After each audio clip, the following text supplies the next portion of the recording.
Welcome back to GBN America, where I'm really excited to be speaking to Mailman, who is going to explain the plethora, the confusion of legal cases that Donald Trump has been caught up in, and work out where we go from now. Is the president going to spend 4 years fighting off legal battles? Mailman, welcome. In the run-up to the election, the president-elect was being charged and arraigned all over the place for federal crimes, for state crimes, for civil offences, for criminal offences. Can you explain what the broad principles are and then perhaps go into some of the details on the individual cases? Yeah, so I think we'll put them into two big buckets. One is federal cases. There are two federal cases. One is President Trump took classified documents to Mar-a-Lago. So there's a question about whether that was okay. Obviously, he was the president. He has power to declassify documents. And then there was another federal case about his involvement with January 6th, instigating some sort of insurrection. Okay, that isn't actually the basis of it, but that's what people generally think. All right, then you've got state cases. Some of them are also based on January 6th, but some of them are years ago based on Trump misrepresenting the value of his properties. Then you've got some personal ticky-tack stuff about people saying that Trump defamed them, and Trump will never get out from under that. Rich people will always get sued because people want money, but we'll put those a little bit to the side. Okay, so let's have a look at the federal cases first. As president, he can't be charged for a federal offence, can he? But can cases that began before he was president continue? So there was a recent Supreme Court decision that presidents, while they're in office, definitely cannot be charged. And it was a question of after you leave office, whether you can be charged. And the answer is yes, you actually can be charged if it was in your unofficial capacity. But now that he's actually president, no, not only is that improper, but also the Department of Justice reports to the president. There's no sort of free roaming inquisitor. So all of those federal charges are going to be dropped before he gets into office. I think the real question is whether the states, you've got New York and Georgia, are going to continue to go after him. So can the federal charges be resumed after he's been president again, or does his becoming president wipe the slate clean? So if the Department of Justice drops the charges, they can't just pick them back up again. So if they were to ask a judge to not drop it, to keep the cases but stay the case, then that would be okay. But the Department of Justice can't keep charging individual people. Okay, I'm going to bring these charges and then I'm going to bring them again. Once you've dropped the cases, then that's going to be the end of that matter. That's going to be that. So that's really straightforward. The federal cases come to an end. That's it. So then we've got the two important cases in New York and Georgia. Perhaps let's deal with New York first, because New York's sentencing is nominally on the 26th of November. It is theoretically possible that the New York judge could send the president-elect to prison, but this must be unlikely. It is very unlikely. So there are two defenses that Trump's team has lodged. One is that they're trying to prosecute him using federal conduct. They interviewed a bunch of people who worked for Trump. They put all those witnesses on the stand. These are Trump's secretaries in the White House, that sort of thing. And you can't use the president's official conduct as a basis for a criminal charge. So that defense continues to exist. All right. The other piece is that states, under the United States constitutional system, states cannot interfere with the federal government's operation of business. So during COVID, for example, a state lockdown could not tell federal postal workers they had to stay home. Federal postal workers are federal. They are supreme. They are allowed to continue to go to work, even if there's a state that says you can't leave your house. All right. So that, I think, is the strong defense, which is if you are putting the president, who's currently in a transition and appointing cabinet secretaries, if you put him in jail, then you are absolutely 100% unequivocally interfering with the federal operations. And if this judge does not see it that way, then I think we're dealing with a partisan, not a judge, because I would say most Americans would agree that states cannot interfere in that way. And the president, just for clarity, can't pardon himself for a state offence, can he? Or even Joe Biden couldn't pardon Donald Trump for a state offence. Right. So each state has their own unique process of how that plays out. Sometimes the governor has unilateral power. Sometimes the legislator has to approve it and then it goes to the governor. Sometimes there's a board, whatever. But either way, the state can figure out how they want to do that and they can change. And so, I mean, the judge in this particular case seemed to be a partisan from day one, watching it with a sort of jaw-dropping amazement from the United Kingdom. And commentators seem to have said this is one of the flimsiest cases that could have been brought, a very strange case, but nonetheless allows Donald Trump's opponents to say that a convicted felon has been elected. What are the chances of on appeal the conviction being quashed, do you think? Well, the state courts are difficult because um, it's these are more partisan courts, and judges are they run uh, they run for their office and I don't know, it's really hard to get a fair shake, and people in New York have not gotten a fair shake from their courts on a lot of critical issues relating to things that can be on the ballot. So I don't know, I would say there certainly is a possibility, but it's tough. And do state courts ever end up in the Supreme Court, or they only end up in the highest court within their state, and that's the end of the appeals process? So it depends on what the question is. If a state court, any federal type of question can go from Okay. the state to the Supreme Court. If the state is deciding a pure issue of state law, what does this state provision? Then the U.S. Supreme Court has always deferred to states on that. You know, I guess unless what they're doing. So, but there is a federal question involved here. The federal question is whether the president is immune. So, because the federal question into that, the U.S. Supreme Court absolutely could review it. And so, I guess I'll give one example. The Colorado Supreme Court kicked President Trump off the ballot, said that President Trump couldn't even run for president.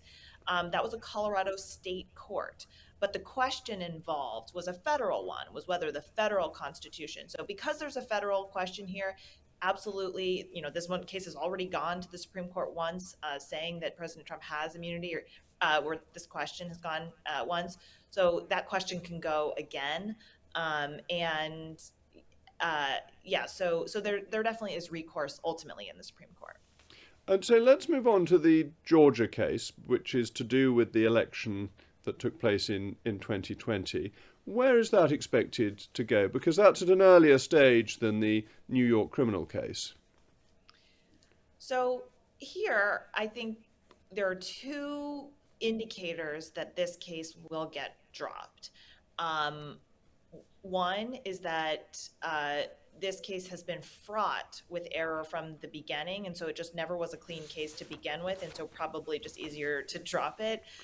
The prosecutor was involved in sort of Yes, enriching herself through this case. but is this the one where one of them was having an affair with another? It's all sort of pretty She hired dodgy. her lover and paid her lover more than $600,000 to take on this case. And then with that $600,000 went on vacation with him. So you have all of this impropriety. Georgia courts are a lot more conservative. They're a lot more reliable. So it's unlikely that ultimately there was going to be a victory here. she brought a case on a very untested theory, January 6th, rather than, at least in New York, it's like a business records case. It's a little bit less heated. So, and then also ultimately at the end of the day, the Georgia legislature and the Georgia governor do have pardon power. They have power to fire the prosecutor. So I think you've got all of these layers of unlikeliness for the Georgia case to move forward. And although New York has promised to continue to fight for this case in every way they can, we have not heard similar indicators out of Georgia. So the Georgia case should be simpler and should be wrapped up faster. And then there's the civil case in New York where President Trump was found to have defamed this woman who claimed a non-consensual relationship with him. And there's a huge compensation payment that he has made, I believe, or has paid into court. What happens there? So this, I think, will be paused during his presidency, but I think it will be repicked up afterward. So President Bill Clinton had a lot of women accusing him of various civil crimes, sexual related, and you can't interfere with the business of the president. So to the extent that these are on, I think there's a question about whether they're ongoing or not, right? The case has sort of been wrapped up and they're on appeals. It's a little bit of a different stage than it was with President Clinton when these are cases that are being launched. But what I would expect is that there's just a pause there, and sort of appeals will continue after. So it's interesting. I mean, it does seem, as an outsider looking on, that the legal system was used to try to stop a candidate that the other side were worried would win. Is that a fair assumption of it? And do you think these goings on have damaged the reputation of US justice? Yeah, so I think as soon as Americans saw the raid in Mar-a-Lago that the former First Lady's drawers had been dug through, they did feel that this was a political targeting in a way that no one has ever experienced or felt before. And that was evident by the jump that President Trump had in the polls.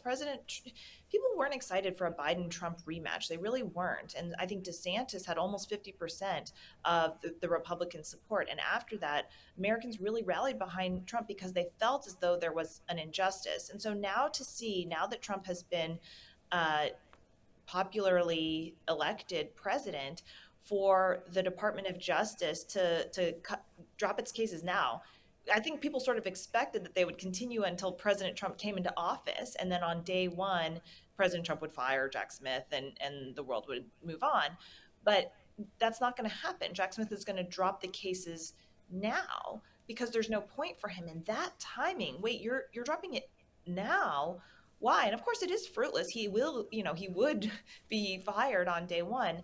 But that timing, that feeling, it affirms, I think, what people already felt and already knew from that Mar-a-Lago raid, which is never before in our history has a president gone after his political opponent.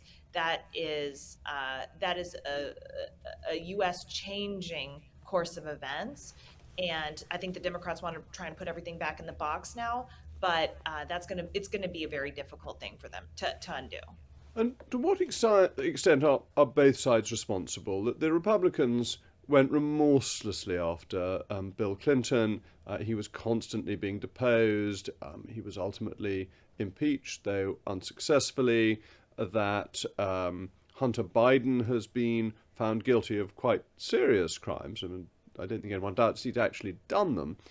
Then Donald Trump has been gone after. Is American politics trying to shift from what the voters want and so on to criminalizing political mistakes? I'm thinking particularly really of the Georgia case in this context, but also partly New York, the records in relation to donations coming into a campaign. Is it trying to criminalize what is in effect the normal activities of politics? And is that a risk for a democracy?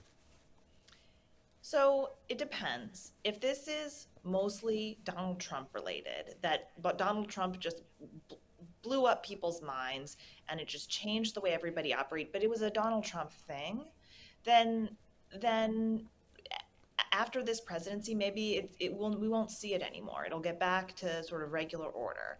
But if this is not a Donald Trump thing, if all of a sudden now the left wants to criminalize dissent against the establishment, against the regular order, against leftism, then we will continue to see this. And for a while, I thought it was the former. I thought that this was a Trump thing. But I don't actually think that's the case because Elon Musk, the richest man in the world, has been cut out of government contracts, has been sued by every three-letter agency that we have in the U.S. government, and you do see that there is this desire to suppress people who dissent and to use, whether it's lawfare, whether whatever you have. So I do think we're going to see more of this rather than less, unfortunately. I agree with you. It's a worry I have because we saw in this country a distinguished journalist having the police knock on her door about a tweet that they didn't like, that might have been a non-crime hate incident, whatever that may be, and they wouldn't even tell her what the tweet said whilst they were inquiring into what she may or may not have done. And this seems to me to be the overmighty exercise of power by the woke brigade, who, if you don't agree with them, if you're not part of them, then they try and criminalise you. So I just feel that there is a great warning for democracies in the way Trump has been treated. Yeah, and I think that there's going to be a discussion within the Republican Party, which is, I think, Trump term 1.0, there was a decision not to retaliate in kind. Yes, Obama's Department of Justice opened up an investigation into Trump's campaign, spied into Trump's campaign for no reason, based on nothing. But should there be retaliation? And the answer was no. There was no investigation into Hillary Clinton, into Barack Obama. President Trump had a conversation with Zelensky and got impeached for it. So there was the decision of no. But that didn't work. That didn't work, right? Because what happened? They've shot at Trump. They've taken hundreds of millions of dollars from him. They've raided his home. So there's going to be a question of how do you get back to sanity in America? And nobody wants a political you do this back and forth. But if you've got to show that, hey, look at what you've unleashed. If showing what you've unleashed is the best way to get back to our constitutional order, then that's what has to be done. And that is a difficult decision. But I think that there are a lot of people who support the don't just bully me, because if you are just getting bullied and you take it, you're going to keep getting bullied. At some point, the victim has to say no more. But the good news is, the sort of real silver lining, is that the more Donald Trump was charged, to the astonishment and the fury of his political opponents, the more popular he became. So actually we can trust our voters, which I feel is perhaps a happy note to end on, but I'll give you the last word. Against all odds, Donald Trump won the popular vote, has the House and has the Senate, and has a feeling of the mandate from the American people that they don't like what they've seen over the past 4 years. And so they're not going to get what they've seen over the last 4 years. And I hope that this will be a warning. You go too far and you will lose grip on your power. Well, May, thank you very much for joining me on GBN America and for explaining something extremely complicated with such clarity. I'm very grateful. Thank you. Thank you.